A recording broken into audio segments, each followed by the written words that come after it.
key to success for both teams dito. Faceless Void and Magnus. Could be, I think, since this is a super early Magnus, that could be a support one. Kasi And, nauuso na yung post 5 Magnus na naman eh. Ganun talaga yung ganun talaga yung pinaka-idea dito na yes, you do have the Faceless Void, pero the Faceless Void is one of those heroes talaga na if you don't really have a good early game, mahirap humabol. But with the Magnus, with the Empower, meron siyang capability to flash farm. And that's the only thing that's lacking. Susundan-sundan lang.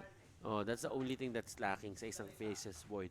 Sa isang perpektong mundo, may flash farm capability ang isang Faceless Void. Pero kasi kung ilalagay mo din sa isang perpektong mundo si Void, napakalakas niya na nun. Kasi nasa kanya isa mga pinaka magandang team fight ultis, which is the Chronosphere. Tsaka advantage din ng support, diba? Ng Magnus. Susundan mo lang yung core mo. Kasi pag Magnus na core, gusto mo nagpa-farm ka rin at the same time. So your carry will not always have that buff. And stacks. The stacks dito will be great for for the teams. Kasi kung isipin mo, yung galaw, mga kaibigan, ng Magnus is to just stack. When you stack, mga kaibigan, wag po kayo magtatapon ng basura. Sa karagatan dahil ano yan? Tarot card ba yun? Tarot card. Tarot card yun. Alam mo, ganun talaga eh. Kasi parang yan. yes, sa mga pinaka-idea. Diba? Card Captor Sakura. The watery. Tama naman. Okay. So, yun lang talaga. Yun lang talaga, Kuya Swarls. Kailangan natin tignan dito yung mga next remaining picks nila. Kasi mukhang yun yung magdidictate ng pace natin. Alam natin pa kayo yung plano nila kung ano yung gusto nila. Gusto mag-push ng Resurgence, ang Amplfy. Gusto dalhin sa late game yung laban and probably win it with the Chronosphere and Teamfight Ultimate. So, magkaiba ang gusto nila dito. Mineski pala to and Amplfy, hindi pala Resurgence, mga kaibigan. Pero the discipline din talaga ng Resurgence kanina. Like, their gambles really worked out sa game nila against Amplfy. Well, both of the teams here just banning out the Juggernaut. Tinanggal na nila yun para kahit pa paano wala na makakataka sa kanila kasi yun yung pinaka-problema kapag may Juggernaut pa sa play or Dead Prophet or Sven. Kasi kung iisipin mo, these three heroes bring something na makakapag-counter sa isang Faceless Void. Sven with the armor, yung Warcry. Dead Prophet, kahit mahuli mo yung sa may gitna, as long as nandun yung ghosts. Yung Soul Siphon din. Plus the Aghanims. Aghanims ni Death Prophet is so good. Tapos, yung Juggernaut, which is kapag hindi siya nahuli, you can just Omni-Slash in. And at the same time, kapag kayong Faceless Void, paminsan... Nagma-Mask of Madness pa yun, so you can't time walk after that. And minus armor pa, so Omni-Slash. Just not something you wanna deal with. But yeah, it's gonna be a Tuskar dito. Para sa... Nakita ko ba yung ginawa yung Weaver bugs gumagana pala sa tag team. Talaga? Oo, so yung double, they deal so much damage. Nakita ko yung Weaver and Tuskar. Pero dapat kayakapin mo sa Tuskar yung katapat. Dapat makunat-kunat din yung Tuskar mo doon. Kasi kung aabusuin mo yun, medyo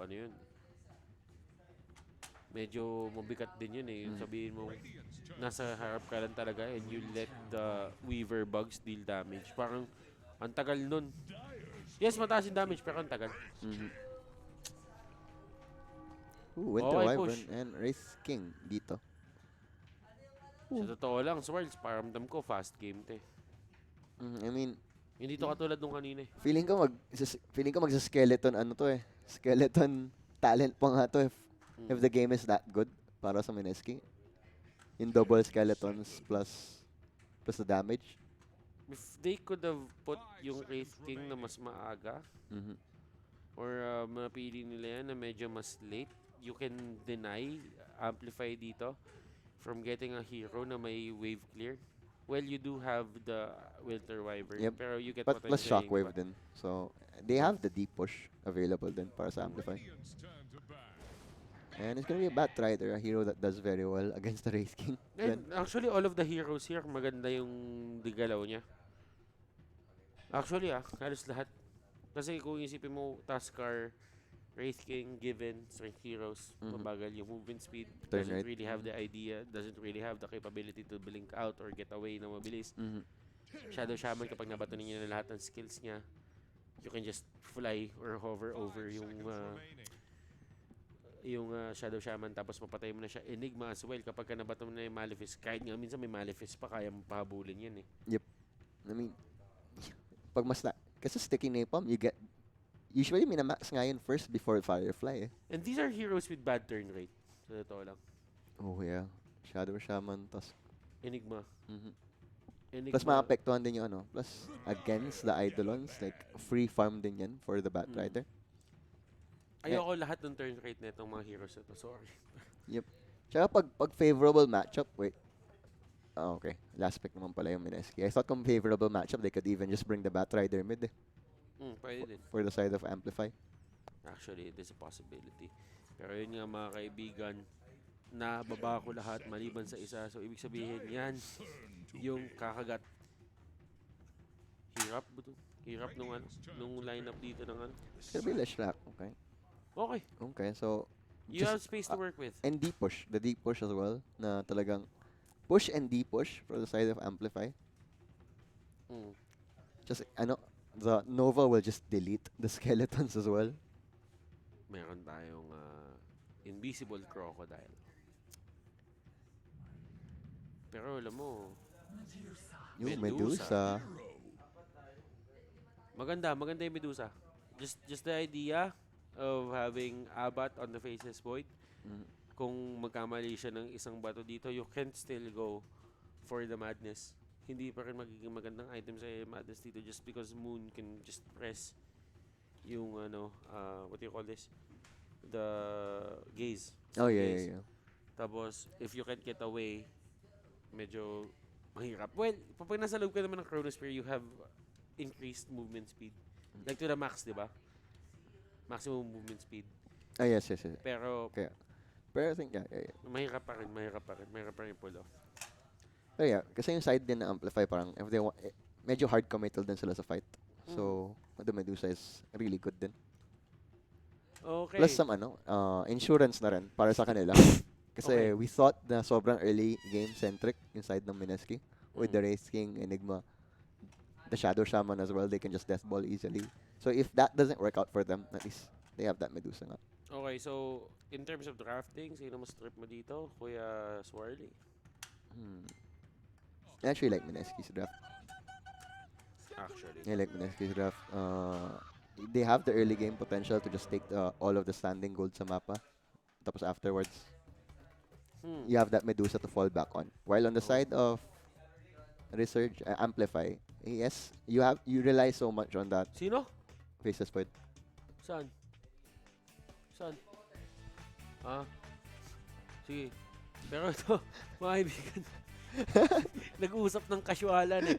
Pero we are live at the Manila Ocean Park, mga kaibigan. This is Mineski TV Bus 107.5. And we head on straight to the game. Kami yung casters, Swarly and Butters.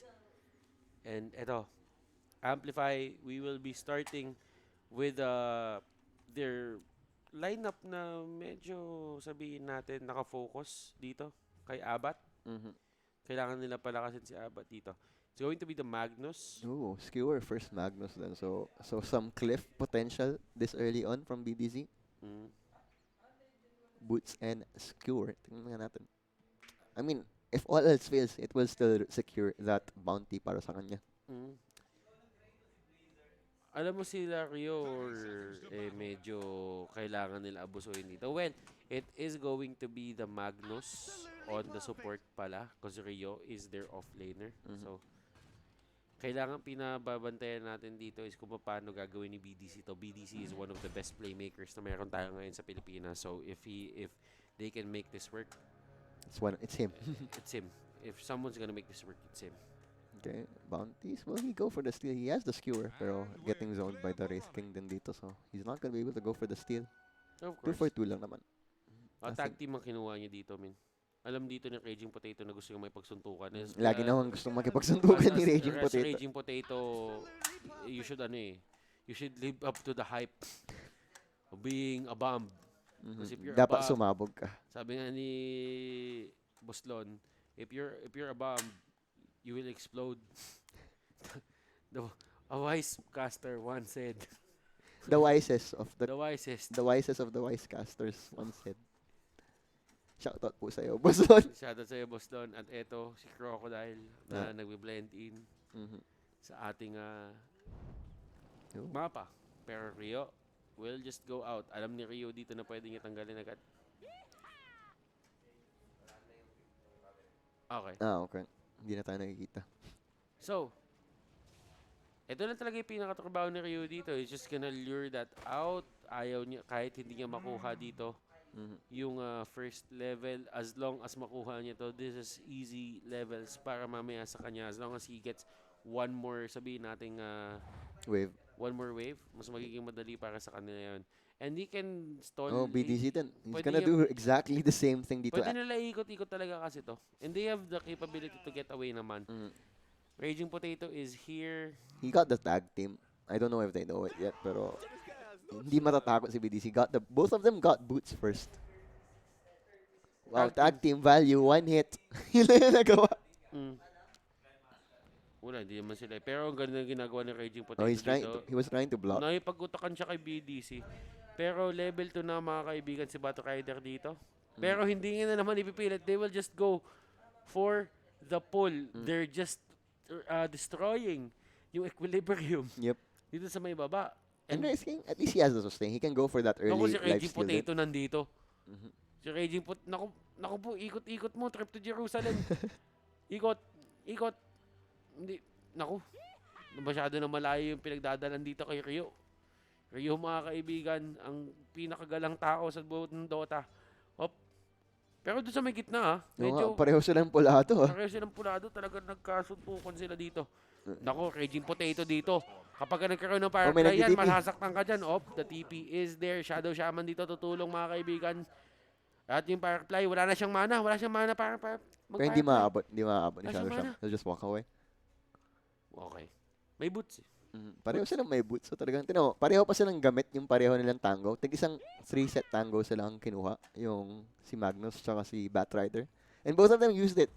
So talagang efficient ang ginagawa dito na Amplfy. Ganda ng rotation nila dito. Kumbaga, naabuso talaga nila yung meta ngayon. Tignan mo naman si Timon. Si Timon. Si Moon. Si Timo.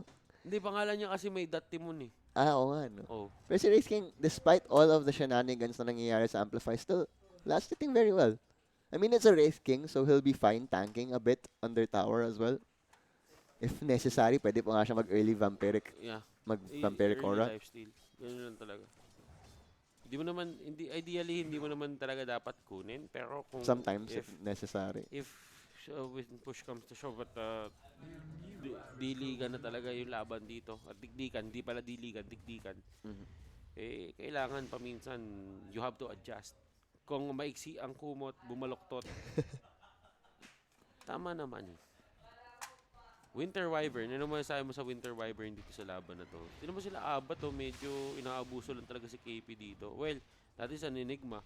And if you're facing off against an Enigma or abat dito, you don't really have a problem. Yo, The kill pero Ninja potential Bogey isn't really finally got a kill in the bottom lane. Okay, yung pinaka-problema nila Oh, dito. tag team Skeleton. Pero ito na naman si BDC habang nangyayari yun. Kinuha niya dito. And walang mawawalang XP from Rio just because of this play na ginagawa ni BDZ. Mhm. And Rio is back to the lane. This is a tri-lane. So, ibig sabihin, kahit sabihin natin lumalamang ngayon yung bottom, yung XP, hindi rin ganun kabigat para sa side ng Amplify. Amplify talaga. Kasi, kung iisipin mo, dalawa lang sila naghahati laban sa tatlo. Mhm. So, may edge kayo. Kahit mamatay ka pa. Pero kung sila ang mamatayan, Ooh. doon magkakaroon ng problema. Pero right now, BDC getting caught out. Nice snowball. Snowball. Kinantay nila. And a few more hits will secure that kill. Sobrang fool me once. One me. Ewan, parang ganun na nga yung nangyari. Fool Nakaabang me na sila. twice lights. Pwede naman. Nanood ka ba? Hindi nga eh. Nawala na ng ticket. I mean, gusto ko sana bumili, tapos wala ng ticket. Oh, Hindi parang... Yamanin. Hindi, yung mura lang yung kukunin ko. Oh, masaya na ako dun. Yamanin si Kuya Swarls. Pero, may tinignan lang ako Kuya Swarly Sige lang. Hmm, sige, sige. So yeah, medyo chill lang naman ang nangyayari. 2-0 for Mineski in this early game despite the shenanigans na pinapakita dito ng Amplify. Faceless Void, Wraith King, medyo patas pa rin naman sa dalawa. Kahit sa mga nangyayari. Wraith King, we talked about it. Okay lang na mag-tank siya under tower sa mga pinagagawa na Amplify. Pero yeah, we'll be stacking here dito. Lightning Storm heavy ang ginagawa dito na build. Double stack pa nga ang ginagawa ni Carl dito. So efficiency, very, very efficient from Santino. And, alam mo, dumaan tayo dito sa isang mabigat na pagkatalo para sa side ng Mineski. While Amplify, they won their last game. No, they lost. They lost. Resurgence. Pareho silang talo. They lost. These two teams are coming out Yeah. from a loss. Alam mo, ang daming laro na parang Over nakaapat snowball ata tayo. dito, Rio. We'll Which is have the gonna- Firefly. He's gonna get out. I He's don't fine. really think na magkakaroon ng hulihan dito. The push Splinter back, Blast mga tatama, kaibigan. though. Ito na yung sinasabi natin kapag wala ka ng pantakas. Lusunugin ka ni Rio. And here comes the pain. Winter Wyvern dito na stun. Jeyo dito. Getting the damage. The damage over time. And that is going to Oh, be 2 nice kills. skewer. And skewer out Rio dito. Naaligtas siya ni BDZ. And what a sacrifice coming out from his I mean, support. Kasi kaya pwede okay lang eh. And that was a perfectly lined up skewer then, Mhm. just to take it away. Kasi that would have been an easy kill on Rio. And another stack. Ang dami nilang stacks dito on the side of Amplify. Nagda-dual stack si Santino kanina. And apparently meron din silang dual stack dito sa triangle. Sa wonderful triangle. Wonderful try. Sa Bermuda Triangle nga. Kasi dyan nawawala yung mga carry eh. Oh, pwede naman. Diyan nawawala. At diyan mo din hahanapin. No. Yan yung Bermuda Triangle na mahanap mo. Tama Mga naman. tao-tao. Pero, mga kaibigan, it is one idea to just stall the game for Amplify. Kahit sabihin mo medyo natatalo sila ngayon, just stall that game. The Mineski also, with that Medusa pick, they're fine taking this game late. Oh. Raging Potato on the other hand is on the backlines. Medyo gusto talaga nila hulihin dito. Pero parang si Moon wala din siya pakialam eh. Kasi he knows that he doesn't have the damage Yeah. to do so. Drive-by lang si Raging Potato. Kailangan ma-chip down nila muna yung mga buhay nitong mga sa side ng both teams bago sila bago sila magpilitan. Ooh, top lane Chrono has been committed. KP to fall here dito. And that was a rotation from the Shrek as well. So they could transition this into a push. Black Hole is still available later on. Okay, magkakaulian ba? Abat dito, hindi siya He's trying to bait out the time walk dito for Ninja Boogie. Wala, alam ni Abat na naka-haste din eh. So he's not just gonna cast it willy-nilly dun. Raging Potato was there if the time walk was wasted. Hop, huli, Jeyo, nagkakitaan. Or Arctic, Oh, Arctic instant reward. Nakita niya, lumipad siya eh. What other reason pa siya lilipad dun sa punto na yun? alam ko may sentry na talaga dun eh. Kaya easy spot Right na yun. under. Yeah, Black Hole still available. Let's see if they wanna make a counterplay dito. They know Chrono Spear is down. So talagang this could be the freest Black Hole they could go for. Pero in this maganda game. yung maganda yung pacing ng Medusa dito in terms of farming Rio. Dito nahuli na Snowball and a few more hits will do the trick. Rio, na-slow siya dito ng konti. Pero right now, the He has the 20 movement. charges, he will pay, mga kaibigan, dun sa lahat ng kanyang binatong sticky nail palm. Kaya nga, Nagamit sa kanya dito ng Raid King. with that free, Nag-aantay lang yung Raid King eh. Medyo sabi niya, inaapi-api mo ako, mamaya ka sa akin. Yun, that was the perfect time. And right now, they see Abat. Abat dito, mga kaibigan, nahuli. Tag team is there. Isa lang yung pumapalo sa kanila. They can't really use that to its max potential. Faceless Oh, nice Void, shot. Raging pero Potato. traps himself. Natrap niya din yung sarili niya. Pero it will, Delayed. it's space. It's No, space. delay. Pero yeah, It is space. It is space. pero free gold and XP din para kay Bat Rider lang. So, kinda naging double-edged sword para kay Raging Potato doon. Pero nag-hati-hati pa rin sila. Nagkati-hati pa. Hating kapatid. So, ibig sabihin, dapat kung mapupunta, dapat lang kay Abat. Nadagdag pa dun sa tatlo. Kaya nga. Nadagdag pa dun sa isa. Pero alam mo, nahuli dito. And Ninja Boogie. Boogie just trying to get away. Carl, hindi, Ooh. wala siyang pan-split earth. I think he didn't have mana. Wala siyang mana Ang ng ganda time ng na yun. ginawa ni Ninja Boogie doon. Instant yun, split Instant decision. TP. Tignan niya, sino nga ba yung may stun dito? Sila Shrek. That's the only way I can get out. Wala ding mana sila Shrek kanina pang Yules. No nga, so very heads up. Chinek din niya yun. I'm sure chinek din niya yung mana. Leshrak before going for that play. But yeah, that is the veteran experience of Captain Mike. Si Cap Mike. Si Cap Mike. Hand of Midas, meron na rin si Wraith King dito. Parang hindi siya na-slow down eh. Parang naging masaya pa nga siya sa pag naggagawa ng Amplfy sa bottom lane kanina.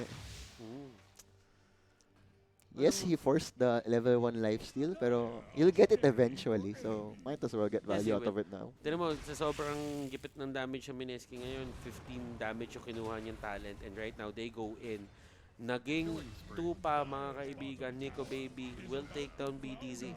And there we go, the early push with the catapult. Well, top lane Enigma did fall there. So, support for an offlane dito. Not too bad. Chronosphere was used though. It's one of those instances na expect mo naman na mamamatay at mamamatay yung Enigma mo sa totoo lang. Leaving the Enigma on a solo lane is not really the best, sabihin natin, para sa'yo. And yung support duo natin dito, medyo bayad na bayad. Trying to use the Winter's Curse. A much better game from them. Like, compared to their game against Boom ID, parang sila lang yung pinaglalaroan eh. Now, they're the ones making the plays. Kaya next in line dito para kay Carl dito. Okay. Not very often I see a Kaya right after I use, pero they want more damage. They do want more damage. But on the other hand, is doing a great job then. He's gonna go for The Echo Saber. Value item. Yun kasi yung sikreto sa isang Faceless Void. Innately, masakit na talaga yung palo ng Void. And you just need the extra movement, attack speed rather. Pero if you take 2 hits in one go, parang medyo, alam mo yun, sulit din eh. And you don't silence yourself. Tsaka makes you tankier pa nga yung Echo Saber. It's a safer choice. Wraith King Wit did make the rotation dito. Stun. Would be a free gold. Magnus to fall. Can't even skewer to create a bit of space. Gusto ko yung disiplina pinapakita ng Amplfy dito sa totoo lang. Kung isipin mo, look at the army na meron dito yung Mineski. Pero these players, unless magiging kill talaga para sa kanila, na-setup si Carl. Sinetap niya yung sarili niya, wala siyang base boots. Nakuha pa ni Medusa yung kill na yun. So, maganda to. Natutuwa yung dito. And, di ba, medyo page out of Fnatic nga to eh. Because Fnatic actually like playing the Temple Medusa with a bed. So, itong ginagawa nila with Moon, going for that Manta style, they can push in the near future if they choose to. Abat, kamuntikan mahuli doon. That was the perfect timing sana kasi wala siyang mana. And the time walk has been used. If meron man taong isang nakahabol doon, that could have been a kill on the Faceless Void. Great Fire Blast. Hindi gaano katakot tuloy ngayon si Wraith King na mag-push. And they will go for the shackles. But sabi dito ni Wraith King, tamang trabaho lang. He knows that the Winter's Curse is still there. Enigma dito, pinapatay siya na sarili niyang Eidolon. But right now, Abat going in, wala siyang nahuli. Raging Potato with the heads up snowball play. Walang Chronosphere, walang RP. Oh wait, they might get Potato here. Lang, and Rior might actually go down. Raging Potato dito, biting off more than he can chew. And nagamitan siya ng time dilation. Talaga nag-split up na lang yung Mineski doon eh. Raging Potato went up while his other friends went left. So talagang magbigay na tayo ng isang buhay kaysa marami pa tayong mamatay. Tingnan mo to. Very close to Radiance. Now, just like that. Itong si Wraith King. 14 minutes in, you don't go for brown boots lang. You go for a Midas. This is fast. Mabilis pa sa fast. And both of them are getting from top 2 on the net chart are both the cores of Mineski. Well, yun nga yung nakapagtaka kasi Medusa dito hindi talaga nila napasok para saan. And this is Amplfy now really adjusting. They want to rectify yung mistakes na nangyayari. Oh, they got KP. And nahuli na si Raging Potato. Nahuli na si KP pala. Oh, Black Hole na po ba? Is there. Naku po! Nag-skewer, papasok si BDC. Ito na yung sinasabi natin mga kaibigan. And Jaya dito with the Cold embrace. RP onto Carl dito with the cleanup. Nico Baby trying to fight this and the wards are there. Faces Boy tutumba ba? And here comes the Medusa Moon mga kaibigan. Pumapana unti-unti. Trying to take down Carl. Carl dito is the prize target para sa kanilang side. And Nice right Winter's now, the Curse. Winter's Curse, ang ganda ng disengage na ginawa doon ng Team Amplfy. I thought that was gonna be disaster for Amplify. That was under Shrine. Nakas pa ni KP yung black hole niya. But with no proper follow-up, kinulang talaga. I think Medusa was a bit too late there. And Shadow Wala silang Shaman died. damage. Shadow Shaman died instantly in that fight as well. So the lack of crowd control really hurt Mineski as well. Wala silang damage. That was the takeaway for the side of Amplify. Wala silang damage. I mean, it's double Midas as well. I'll pay you it. Okay. Wala silang damage eh. Yun yung pinakapangit dun eh. Parang pagkadating mo na, nagawa mo na lahat ng gusto mong gawin, nabato mo pa yung mga skills na gusto mo, eh parang umaano ka lang eh. Nag-aantay ka lang na sabihin natin may malaglag na isang nuclear bomb na parang pasabog sila. Eh wala pa kayo ngayon. Wala pa yung Medusa dun sa point na yon. Si Race King hindi naman din makakapasok dun. Kasi medyo delikado na yung buhay ng Race King, no? That was painful for Mineski. I thought they were going to run away eventually, but yeah, the Midas, the fact na wala pang Radiance nung time na yun really hurt them. And absolutely perfect nga mga kaibigan. And sobrang tamang cleanup lang yung ginawa ni Carl. Wala eh, kasi yun na lang din naman talaga yung magagawa mo in the first place. You're not really, kumbaga, you're not really suited or equipped to fight.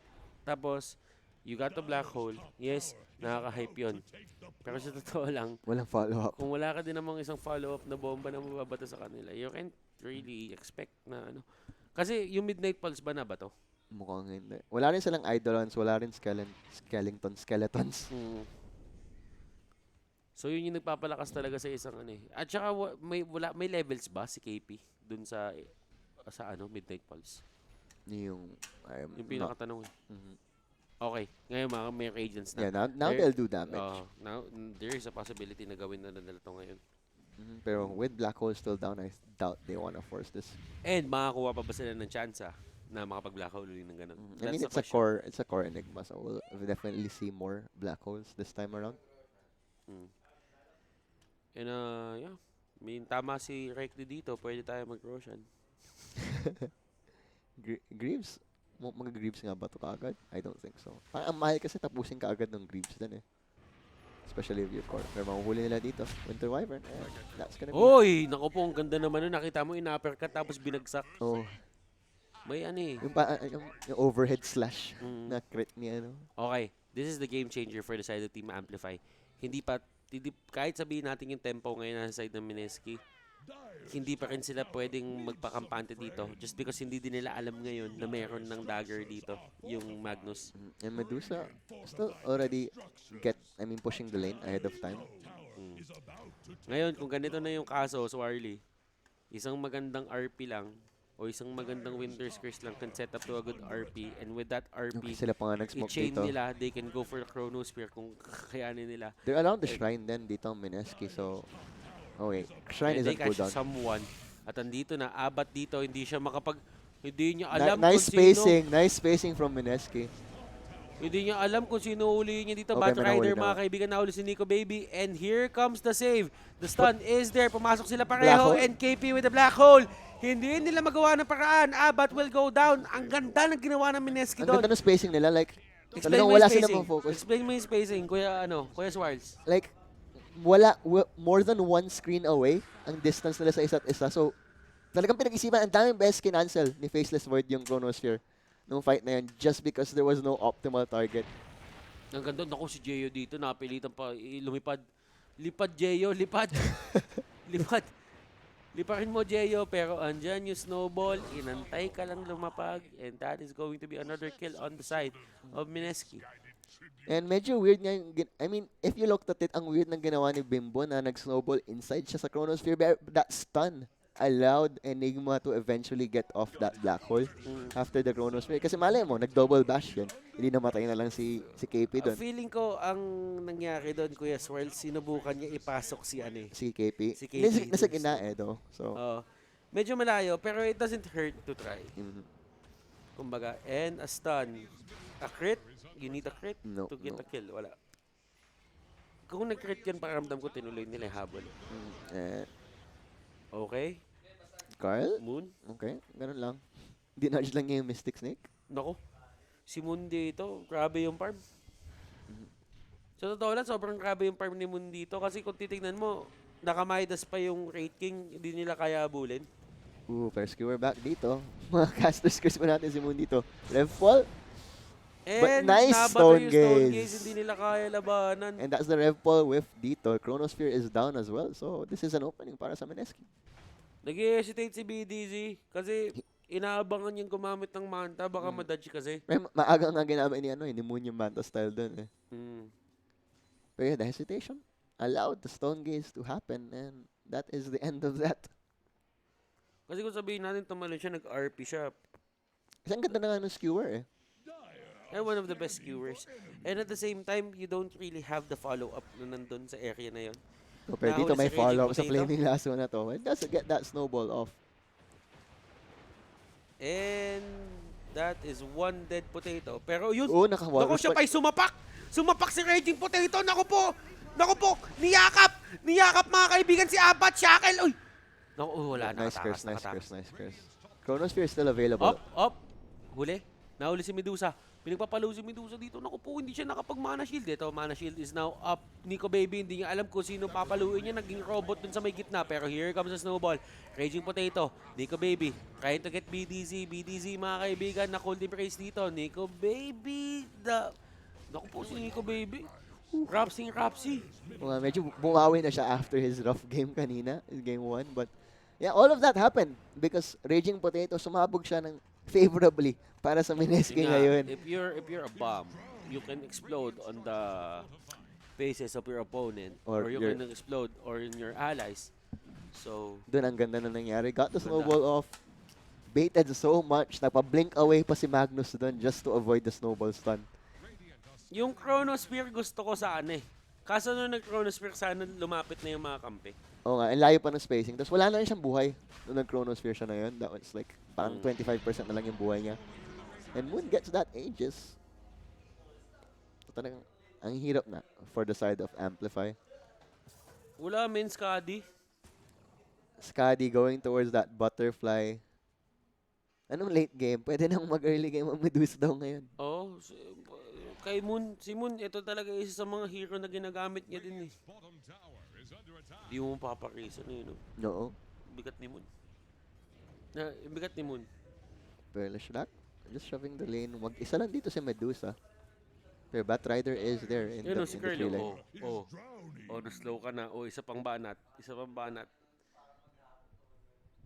Rio, dito lang siya. Sabi niya, ayoko. Sa Hindi, gubat, wala- madaming ahas. Pero wala yung ahas sa gubat ngayon. Nasa lane siya. Kaya wala rin namang follow-up eh. So he's just gonna get out. Dun sa taas. Diffusal Blade on the Void now. I'm just trying to itemize against the Wraith King as well. BKB yung rating. Si Carl din eh, medyo ano siya dito eh. Going for the Yasha? Yasha kaya? Yasha kaya yung galaw dito. Si Moon, mag-isa lang siya dito. Alam niyang walang papatay sa kanya eh. And Amplify, they're calling the bluff na talagang meron laging naghihintay beside Moon right now. Diffusal Blade naman si Abat, tama naman yung build niya din talaga dito. Kasi masyado lang talaga mabilis yung progression ni Moon. Nahirapan din sila Shrek and he was able to stack for himself then si Moon sa mid lane. And that was a BKB pop. Defensive Naku. BKB. Was that a 10? Yan may 10 seconds? Ito na pinaka-problema na huli pa dito si Jeyo. Jeyo on the other hand will Wraith just King get dito away. na. Pero ito na, ikaw yung lumilipad na gusto namin eh. Meron akong Radiance para sa'yo lang to. Oy, Rio, palo. Ako po, Okay. makapag-TP out. Bakit Nice. may Okay. makapag-TP out siya? Nice little play. Talagang Winter Wyvern waited so long before going for that Winter's Curse. Pero wala eh. Kumbaga na kinokontrol lang talaga Oh, nila. pero And nahuli Nico pa rin Baby nila. with another Nahuli kill pa rin on nila. Jeyo. Sabi niya, Winter's Curse mo ah. So alam kong wala ka nang walang embrace. Oh, pero dito Flaming Lasso over in the backline. There's a follow-up though. They don't really have the follow-up right now. And Carl just going in. Pero look at the damage. You don't even have mana. Timon. Si Timon. Ay si Moon. Timun. That was Flaming Lasso. That was a good Flaming Lasso. No follow-up, unfortunately. And Medusa just gonna continue pushing now. Alam nilang walang Flaming Lasso. May Stone Gaze pa sila. Wala na silang kakatakutan ngayon. Yes, Chronosphere is there, pero Good naman. Problema wala lang mana talaga si Carl. yan, Carl. Nandun si Carl eh. Kaya niya ipasok yung Moon. Yung pero merong ages kasi to kaya hindi rin takot eh. And he's holding Stone Gaze until his next life talaga dito. And I like it. It's the discipline from Moon. He's gonna pop though. Is he alive though? Okay. Patay siya. Is he come out here alive? No. Okay. They're just dealing significant amount of damage dun sa may tower. They know the ultimates are just about up na rin. Sabi nila wag na natin ipilit. Naabuso na natin kumbaga. Oo, magda-dagger na si Raging Potato dito. Okay. Kung sa edge ng Chronosphere, mapadpad teammates nila, he can go for that save. Pero kailangan nila ipwesto lagi nila yung sarili nila na maganda yung spacing nila so that there's 1 or 2 heroes na masasalba lagi.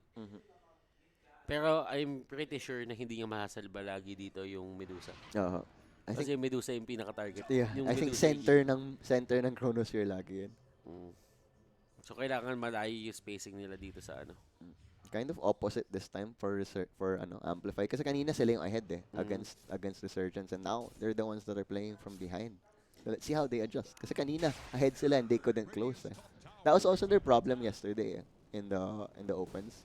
Like they were like 30,000 gold ahead or something. Mas hirap na hirap pa rin sila mag-close. Pero nanalo pa rin naman sila.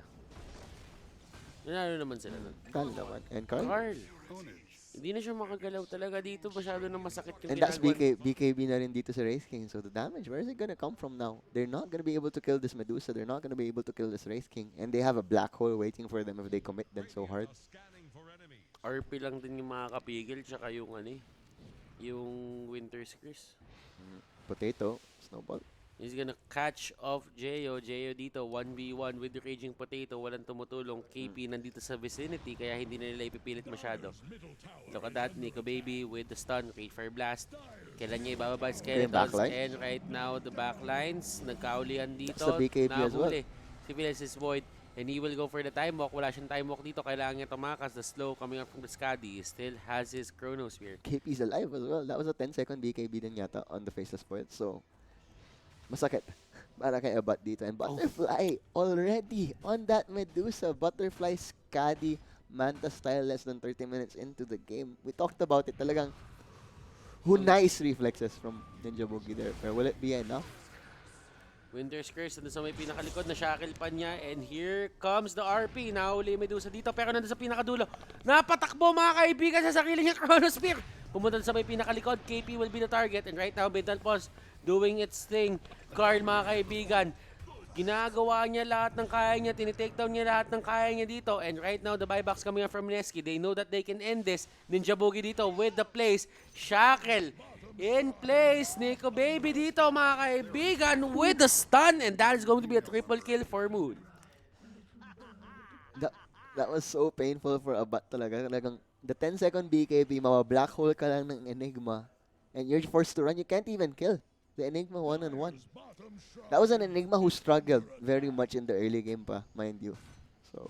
And malapit yung mga keeps sila dito. They can go for the bottom, They can go for the bottom lane. Kasi nagpo-push din yun. Papunta sa side na. Tingnan mo si Jeyo. Jeyo dito, inuunti-unti. And right now, the damage output is magic pero walang pakialam dito si Moon. Moon knows na wala silang Winter's Curse, wala silang Chronosphere, wala din silang RP. Nice split earth follow-up though. And eto, the Stone Gaze May mahuhuli ba? Wala. And they will just go for the push. That's a Yun yung BKB pinaka-ideal. wasted again. That's a second straight BKB na medyo nasayang lang on the Faceless Void. They're just gonna get out. But Lasso he has is there. reincarnation. He has a reincarnation. Pwede Not the nila target. labanan to. Pwede nila labanan Not to, the target. actually. Ay, hindi man nga nila mapapatay. BKB has popped. Winter's Curse over in the backline to prevent help. Pero Raging Potato right on top of him. Nahuli. Buybacks left and right just being thrown by Amplfy. Pero Mineski, they aren't scared. Tinan mo si Moon. Eidolon's coming in. At they're just gonna push the wave muna. And look at that. You have a walking mana source with the snake. Mystic Snake. Yun talaga yung pinakakaya niyong gawin. You don't use it offensively. You use it to protect yourself. Even though hindi siya mag-bounce sa hero, well, it's almost certain that it will bounce sa isang hero. Pero as long as it bounces na mas madami, you get more mana. And that's basically sustained. That's for your a- health. Yeah, That's your for HP. Medusa. Pero alam mo, si Okay, Moon, Chronosphere is up, but look at this spacing again of Mineski. Look how far apart the two of them are staying. si Medusa dito wala stone case. Kung gusto nila lumaban, pwede na sila lumaban ngayon. And Moon, win 1v1 siya dito ni Abat. And Abat, look at the damage na ginagawa sa kanya. The uppercut is there. No Chronosphere, no Time Walk na gagamitin dito. And ayun na nga yung pinaka-Time Walk. And he needs to regen. Carl, mga kaibigan, with his own BKB going in. Mga kaibigan, si Rio with a flame break. Nahuli si Raging Potato dito with a stun. And the stun on Carl. Nayulis niya yung sarili niya dito just to protect himself. The slow. Abot ba dito si Moon? Hindi abot. Pero they will get what they came for. And they came for the objectives. And going straight for the Megas dito. Wala sila. They're not scared at all. Winter Wyvern. Curse is Great. available, but that is Great. he's alone, so it's not gonna do anything. Will there be a crit? Wala. And tingnan mo yung ginagawa ni Nicky Baby dito, talagang literal na zone out niya. And KP has just been holding his black hole all this time as well. Wala, hindi naman kailangan. Hindi kailangan amplify, they're scared of it. And yun naman talaga yung pinaka-idea, same as the Levy, Just the threat of that big ultimate. na pwede iba to sa inyo, you're gonna get scared. And there we go, GG. GG. Wala GG sila na talaga sila. magawa. That was a lot of buybacks. They're not even scared. Ultimates were available. Winter's Curse, Rev Paul, Chronosphere. But with the spacing ng Mineski throughout the game, they had beautiful spacing and it showed. It showed nga mga kaibigan, Mineski with the victory, their first victory. Yep, if I'm not one mistaken. is to one. 1-1 na sila, while Amplify needs to 0 get to back 2, yeah. na 0-2 sila dito. So, with that mga kaibigan, medyo